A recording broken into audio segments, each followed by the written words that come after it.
Friends and neighbors. What's some things we experienced during that little game? Short people use more energy. Hold on, one thing at a time. I don't move my feet that much. Yep. Short people use more energy against tall people. Hey, great observation. What else? What was your experience like? Who wants to share? Yeah. I had trouble retreating. Right? Right? A lot less movement when they were far range, a lot more movement when they're close range. Excellent observation.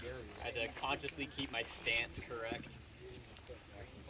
Would you please mind saying that again? To consciously keep your stance correct. All right, guys. What did we just talk about, right?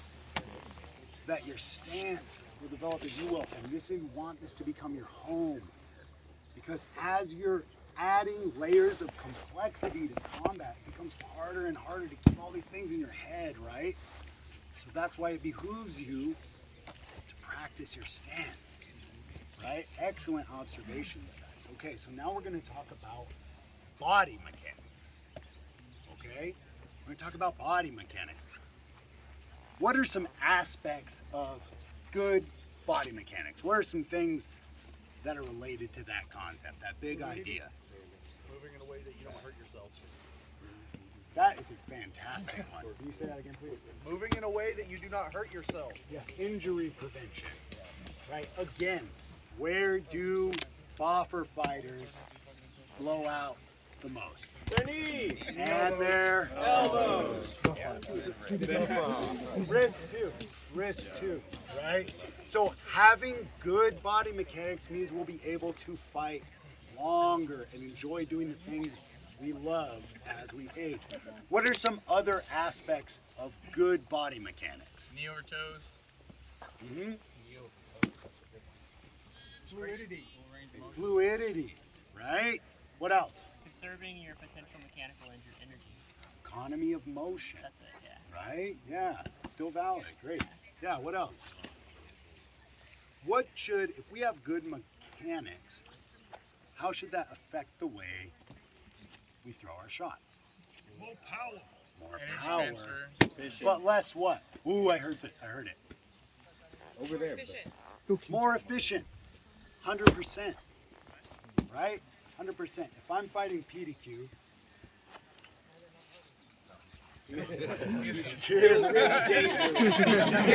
He's gonna tackle him. and I'm relying not on my whole body to be able to throw shots and just my arm. If I do something like this, what's wrong here?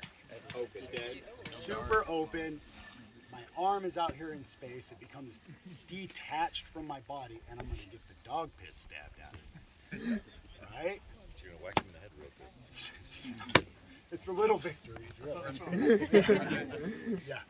So, more efficiency, more safe. Those are great observations. Okay? I'm going to give you guys a little demonstration. I need like a shield. And somebody to hold a shield. You got a shield. I said all we need is a sword. In the process of hanging.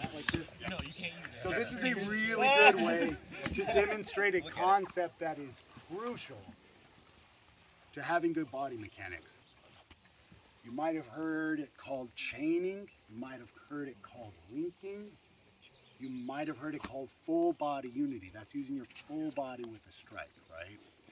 Now, what you want to do is you want to drive up from the ground. I'm going to show you everything in reverse because I think it demonstrates the concept a little bit better, okay? The first thing we're doing is what? What's the end of our whip? Right? Well, really the end of our whip is here, but the last part in the chain, absolutely here, okay? What comes next? Yeah. What next? Shoulder. Yeah. Now if I have a good stance, hit. Knees. And then the last thing, the knees. I'm going to drive from the ground, right? If I'm doing the chain correctly. You guys hear the difference? You guys hear the difference? Okay. Beautiful. That's what we're looking for. Now when we affect that, we're doing it in reverse, right? We're doing it in reverse. See how quick that is? See how safe that is? I don't need to pull back. But I have to make sure everything is linking together. So with your elbow, what you're going to do is you're going to keep it in the neutral position. Here. Again, I like to use the fist as an approximation of where I should keep it. Boom. My elbow is approximately a fist distance from my torso here. My elbow is not out, not too in.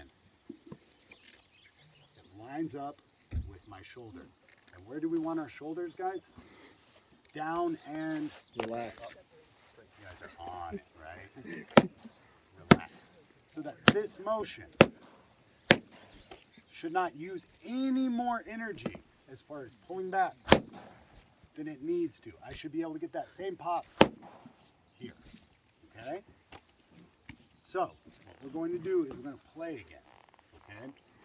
Frank, do you mind if I borrow you? Sure. He's familiar with boxing. Yeah. I know that one. Yeah. Hey, excellent. I thought you did. Yeah. So what we're going to do to affect good body mechanics is we're going to come outside here where we should just be able to hit each other's hands, right? And we're going to go inside, and then he's going to return outside. Then I'm going to go here. Now, what is Frank doing? Oh, he's shifting his weight. He's shifting his weight. He's utilizing body mechanics, right? Boom, boom, boom. And what I'm going to do is I'm going to tell you to take a step back. And do it again. So you get the full range of motion. Everybody understand? Partner up with somebody you did not partner with last time. Play a little. Some of their observations, yeah. I have a real hand in this problem. I'm really more awkward doing things like that. Sure, right? Yeah, absolutely.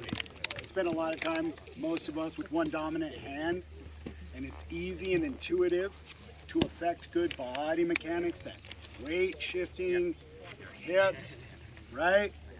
Throw it in your left hand and it goes out the window. You're like, what the hell was this even for? Right? What else? Excellent observation. Sure. When we got to close range, it was easy to forget about hip mechanics and everything. Oh my God, would you please tell me that again? When we got to close range, it was easy to forget about throwing in your hip, like body mechanics. It was just got to just throwing your shot. Absolutely, absolutely. Who else? Who else has an observation they want to share? I had to keep my fist with my elbow to make sure I wasn't overextending. Excellent. Excellent observation, right? One of the reasons that we keep our elbow in this neutral position is so we can expand and contract and not collapse our structure, right? Because if we cede control over this space, chances are we're going to get hit. Right? What else? I use my forearm too much. How so? Because it's the only thing that got tired doing that drill. Okay. All right. So I think that goes back to injury prevention, right? Overusing, overstressing a particular part of your body will lead to injury. So again, to build upon the point made earlier, having full body unity, everything working together is going to make it less likely that we're going to fatigue our muscles. When our muscles are fatigued or overstressed, well, that's when they snap or tear, right? Excellent observation. Sir?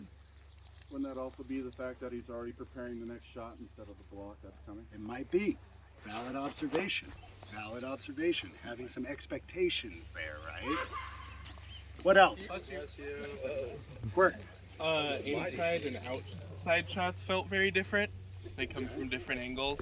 Okay, right. One way and then the other way. Right? Yeah, I could see it. Sure. You. It's a great exercise to find bad habits that you're falling into. Absolutely. Guys, I want to take just a quick second to reinforce what you said, okay? Block strike is not a competitive drill. It is a collaborative drill, right?